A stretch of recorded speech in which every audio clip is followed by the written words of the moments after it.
লক্ষ্মীর ভাণ্ডার প্রকল্পের আওতায় সরকারি সহায়তার পরিমাণ বাড়ানোর বিষয়টি এখন রাজনৈতিক মহলে আলোচনার কেন্দ্রে রয়েছে। নবান্নের সূত্রে পাওয়া খবর অনুযায়ী মুখ্যমন্ত্রী মমতা বন্দ্যোপাধ্যায় আগামী বছর এই ভাণ্ডারের টাকা বাড়ানোর পরিকল্পনা করছেন।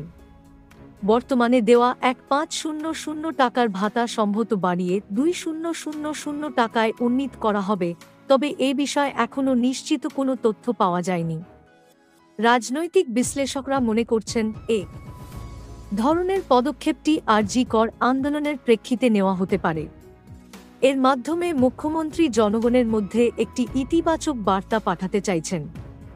যদিও সরকারি দপ্তর থেকে এই বিষয়ে কোনো আনুষ্ঠানিক ঘোষণা হয়নি, তবে শোনা যাচ্ছে যে এটি আগামী বাজেটে অন্তর্ভুক্ত করা হতে পারে। তবে এখনও পর্যন্ত সরকারের তরফে নির্দিষ্ট দিন, তারিখ বা পদক্ষেপের সময়সীমা সম্পর্কে কিছু বলা হয়নি। রাজনৈতিক অঙ্গনে এই খবর নিয়ে বিভিন্ন মতামত তৈরি হচ্ছে এবং সাধারণ জনগণের মধ্যে আস্থা তৈরিতে এটি সহায়ক হতে পারে।